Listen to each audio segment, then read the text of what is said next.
Friends, आज हम बात करेंगे एनडीए 2023 के एक बहुत ही मैथ्स के खास चैप्टर मैट्रिक्स एंड डिटरमिनेंट्स। तो इस चैप्टर की कुछ बेसिक चीजें मैं आपको बताऊंगा जिससे आप क्वेश्चन में अप्लाई करेंगे तो क्वेश्चन बहुत ही आसानी से आप सॉल्व करेंगे, या ये कह सकते हैं, या बेसिक बहुत सारी चीजें मैंने आपको बता रखी हैं जिससे आपका क्वेश्चंस को करने का तरीका आसान हो जाएगा।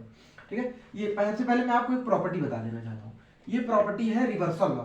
अगर ए बी का होल का इनवर्स दिया है तो B inverse into A inverse, ये डायरेक्ट आपका क्वेश्चन पूछा जाता है। ठीक है, अगर ए बी सी होल का इनवर्स है तो सी इनवर्स बी इनवर्स उल्टा होता है पूरा उल्टा। अगर डी होगा तो D inverse C inverse B inverse उल्टा हो जाए, रिवर्सल लॉजिक कहते हैं। ठीक है, अब नेक्स्ट बात करेंगे सिंगुलर मैट्रिक्स की। सिंगुलर मैट्रिक्स क्या होती है? सिंगुलर मैट्रिक्स ये होती है, सिंगुलर मैट्रिक्स का डिटरमिनेंट जो होता है वो इज इक्वल टू जीरो होता है। सिंगुलर मैट्रिक्स हमेशा डिटरमिनेंट जीरो होता है। ठीक है, याद रखेंगे। कोई भी मैट्रिक्स दी गई है, अगर आपको सिंगुलर बोल रहा है तो उसका डिटरमिनेंट बराबर जीरो रखेंगे, कोई वैल्यू निकालने के लिए कह रहा है तो वैल्यू निकाल लेंगे। नॉन सिंगुलर मैट्रिक्स क्या होता है? Determinant is equal to not equal to zero होता है। नॉन सिंगुलर मैट्रिक्स में क्या होता है? Determinant not equal to zero होता है। ठीक है, अब नेक्स्ट सिमेट्रिक मैट्रिक्स की बात करेंगे। अब सिमेट्रिक मैट्रिक्स क्या होता है? सिमेट्रिक मैट्रिक्स में ये होता है कि कोई मान लीजिए आपकी मैट्रिक्स दी गई है, उसका हम ट्रांसपोज करेंगे। ट्रांसपोज अगर वही आ जा रहा, ये ट्रांसपोज इज इक्वल टू ए आ जा रहा, तो वो सिमेट्रिक मैट्रिक्स हो जाएगी। ठीक है, अब नॉन सिमेट्रिक मैट्रिक्स क्या होती है? नॉन सिमेट्रिक मैट्रिक्स ये होती है, अगर ये जो ट्रांसपोज किए हैं, अगर ट्रांसपोज किसी मैट्रिक्स करेंगे और बराबर वो माइनस ए, मतलब माइनस ए, मतलब जो मैट्रिक्स थी अगर उसका माइनस वाला पार्ट आ जा रहा है, A transpose equal to minus A, वही का माइनस आ जा रहा, तो वो जो नॉन सिमेट्रिक मैट्रिक्स हो जाएगा। एक बहुत ही खास बात जो मैं इसमें बताना चाहूंगा, बेसिक चीजें हैं। ठीक है, डायगोनल एलिमेंट्स जो होती है नॉन सिमेट्रिक मैट्रिक्स की, वो जीरो होती है। जैसे आपको दिया गया है 0 A B C 0 D E F 0, तो देखिए डायगोनल एलिमेंट्स ये होता है, जीरो हो गया। ठीक है, अगर ये भी जीरो हुआ तो डायगोनल एलिमेंट जीरो, तो ये सिमेट्रिक मैट्रिक्स हो जाएगा। ठीक है, अब नेक्स्ट ऑर्थोगोनल मैट्रिक्स क्या होती है? ऑर्थोगोनल मैट्रिक्स होती है अगर A into A inverse is equal to identity matrix हो जाए। आइडेंटिटी मैट्रिक्स क्या होती है?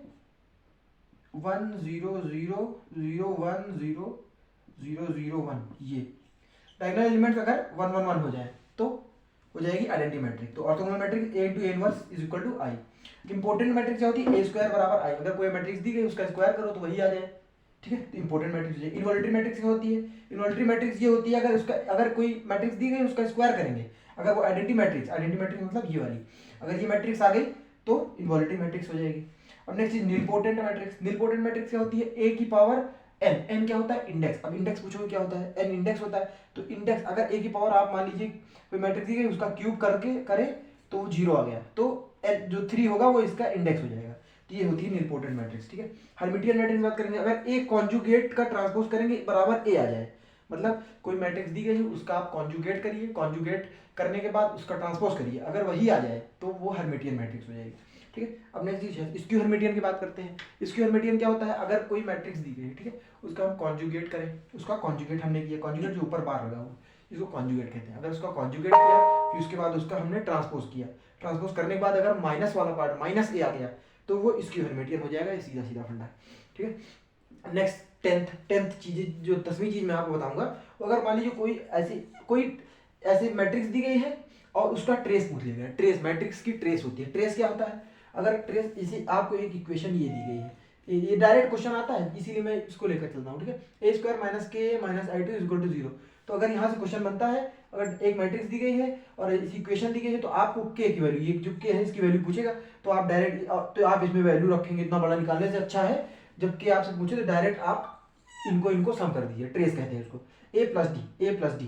ठीक है, तो आप अगर ए प्लस डी कर देंगे इसका के की वैल्यू आ जाएगी। ये जो ट्रेस होता है इसको के क्या होता है? ट्रेस मैट्रिक्स होती है। ठीक है, ट्रेस ऑफ मैट्रिक्स। अब नेक्स्ट, अब ये जो 4-5 चीजें बहुत ही बेसिक चीजें हैं, अगर ये डायरेक्ट क्वेश्चन आता है इससे ए इंटू एडजॉइंट ऑफ, जो लास्ट चीज बची रह गई है ये है कि A into adjoint of A is equal to determinant of A into I होता है। Determinant of adjoint of A का डिटरमिनेंट क्या होता है? डिटरमिनेंट ऑफ ए की पावर n माइनस 1।